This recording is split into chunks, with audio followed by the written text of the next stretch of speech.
మిమ్మల్ని ఒక సలహా అడగమన్నారు సార్ కొందరు. ఏమని అనంటే రాజుగారు మోడీని కూడా బుట్టలో వేసుకునే శక్తి ఉంది ఆయనకి. ఆయన ఆల్రెడీ ఆ పనిలో ఉన్నారు, ఆల్రెడీ బుట్టలో వేసుకున్నారు. అది ఎలాగో చెప్తే మేము ఫాలో అవుతామని కొందరు అడుగుమన్నారు. అది నా ప్రశ్న కాదు. సో వాళ్ళకి సమాధానం వెళ్ళాలి కాబట్టి మీరు ఏం చెప్తారో చెప్పండి. మోడీ గారి లాంటి పెద్ద నాయకుడిని బుట్టలో పట్టేంత నాయకుడు కాదు. ఆయన స్థాయి భూదేవంత స్థాయి, బుట్టలో పట్టి స్థాయి కాదని నేను చెప్పానని చెప్పి మిమ్మల్ని అడిగిన వాళ్ళకి చెప్పండి. ఓకే. అండ్ ఇంకొకటి ఏంటంటే, నేను ఇందాక అడిగిన ప్రశ్నకి మీరు ప్రశ్న చెప్పారు కాబట్టి మళ్ళీ ఒకసారి వేరే విధంగా అడగడానికి ప్రయత్నిస్తున్నాను నేను. మీరు మళ్ళీ ప్రశ్న చెప్తే ప్రజలు అర్థం చేసుకోవాల్సింది అర్థం చేసుకుంటారు. సో ఇక్కడ ఇండస్ట్రియలిస్టుల ప్రశ్న అని చెప్పి నేను అడిగిన. చాలామంది ఇండస్ట్రియలిస్టులు అంటే అందరూ అని నేను అనను, చాలా ఫేర్గా టైం టు టైం ట్యాక్సులు కట్టేటోళ్ళు, లోన్లు కట్టేటోళ్ళు చాలామంది ఉన్నారు. బట్ ఫిర్బీ ప్రజల పైసలు బ్యాంకులకి ఎగనామం పెట్టి తప్పించుకొని తిరిగే ఇండస్ట్రియలిస్ట్లో మీరు ఒకరు అని మిమ్మల్ని ఆరోపిస్తే మీరు ఏమంటారు? ఆరోపిస్తే ఏమంటారు అంటే అవునంటారా కాదంటారా? కాదనే అంటాను నేను. ఓకే, కాదు నేను ఫేర్ పర్సన్ని అన్నీ కడుతున్నా అంటారా? కాదని అన్నా. ఇంకా డీటెయిల్స్ కావాలి అంటే ఏ కంపెనీకి ఎంత లోన్ తీసుకున్నారు, ఏ కంపెనీకి ఎంత లోన్ రీపే చేశారు. అసలు ఫస్ట్ ఆఫ్ ఆల్ ఏంటంటే people don't have the minimum common sense of how a big industry is formed. Company లోను, ఇప్పుడు నాకు కంపెనీలు ఉన్నాయని అందరూ అనుకుంటారు. నాకున్న కంపెనీలో అసలు నాకున్న వాటా ఎంతో మీకు తెలుసా? మీరు చెప్పలేదు సార్ ఇందాక నేను అడిగితే. కాదు మీరు పార్టీ అంటే పలానా ఓడిదని ఎలా అనుకుంటున్నారో అలాగా ఆ కంపెనీకి పలానా ఓడితే కంపెనీ అని అనుకుంటారు. సో ఒక కంపెనీలో ఇన్వెస్ట్మెంట్ కొన్ని, ఇప్పుడు ఒక బ్యాంక్, ఇప్పుడు రాష్ట్రం దివాలా కొట్టింది అనుకోండి. ఒక రాష్ట్రం దివాలా కొడితే ఆ రాష్ట్రానికి ముఖ్యమంత్రిగా ఉన్నవాడు బాధ్యుడా? అలాగా ఒక నమ్మకంతో వైజాగ్ స్టీల్ ప్లాంట్ పెట్టారండి.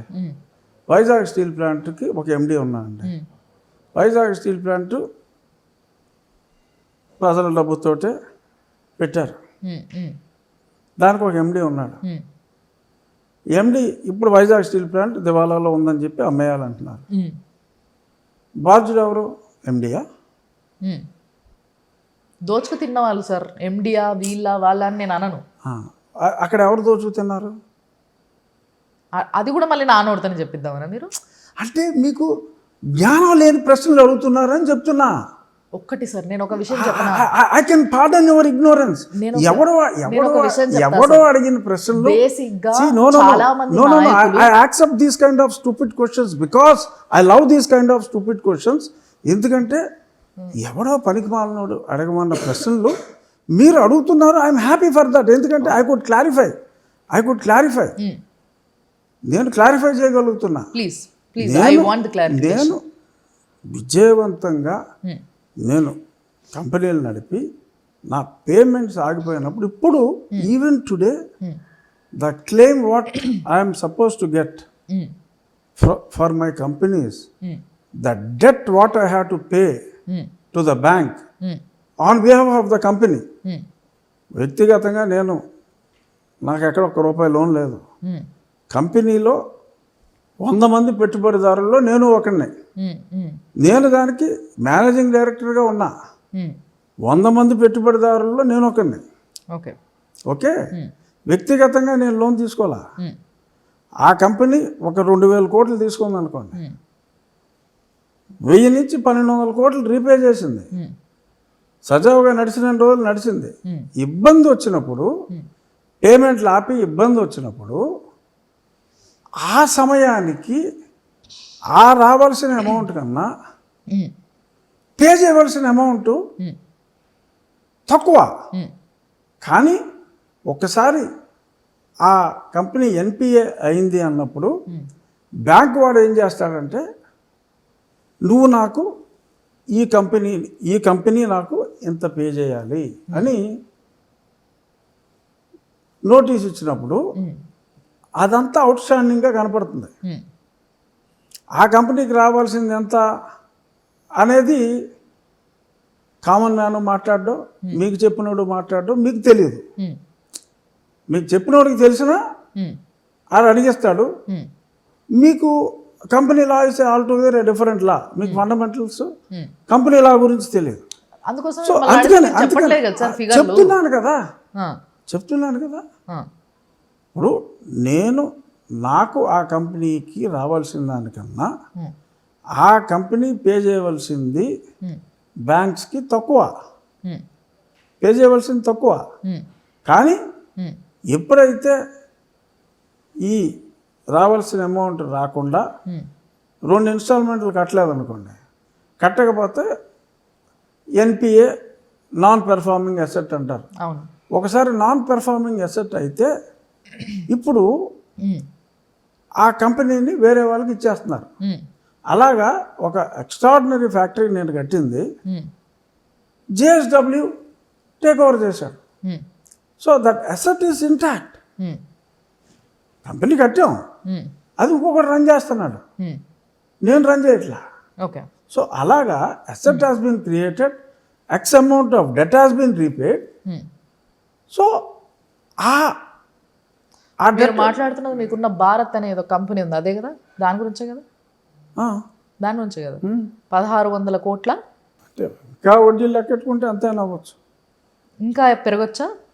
నాకు ఒక కంపెనీకి అయితే 200 crore అవుట్ స్టాండింగ్, ఇంకో కంపెనీకి అరౌండ్ 700.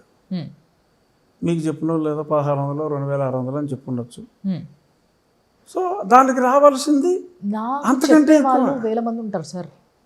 నేను ప్రజల వైపు నుంచి ఉన్నప్పుడు, ప్రజల్లో నుంచి నేను ఒక వ్యక్తిని ప్రశ్నించడానికి వచ్చే ముందు చాలా మందిని కలుస్తా, అదే నేను చాలా మంది దగ్గర నుంచి ప్రశ్నలు తీసుకుంటా. అదే నేను చెప్పేది కూడా, ఇటువంటి ప్రశ్నలు అడగటం మంచిదే అని చెప్తున్నా నేను కూడా. మీరు క్లియర్ గా చెప్పట్లేదు కదా సార్, మళ్ళీ ఫిగర్ కూడా నా నోటితోనే చెప్పించారు కదా. చెప్పటం ఏంటమ్మా, నీకేం తెలుసు అని క్లియర్గా చెప్పాలి. అజ్ఞానంతో నువ్వు విజ్ఞానం అనుకుని కొన్ని ప్రశ్నలు అడుగుతున్నావు.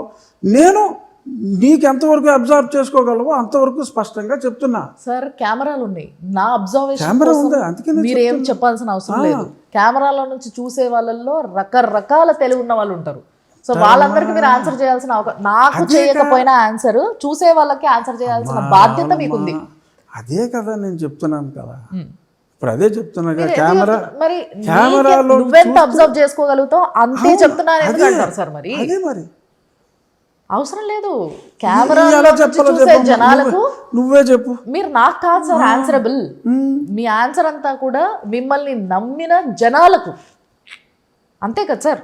డెఫినెట్లీ మీరు so called a group of investors కలిసి ఒక కంపెనీ పెట్టుకొని సో కాల్డ్ బ్యాంక్ నుంచి తెచ్చుకున్న కొన్ని కోట్ల ప్రజల పైసలు ఏవైతే ఉన్నాయో అది ఎవరు ఎంత ఇచ్చిర్రు అనేది మనం ఇప్పుడు పేర్లు రాయలేం కదా సార్. సో ఆ ప్రజలకి మీరు answerable. Don't ever think that you are answerable to me. Definitely not. నేను జస్ట్ ఇప్పుడు ప్రజలందరూ వచ్చి మీద పడిపోయి ప్రశ్న అడిగితే మీరు ఆన్సర్ చెప్పలేరు కదా. అందుకోసం నాలాంటి దాన్ని ఒకదాన్ని కూర్చోబెడతారు ఇక్కడ.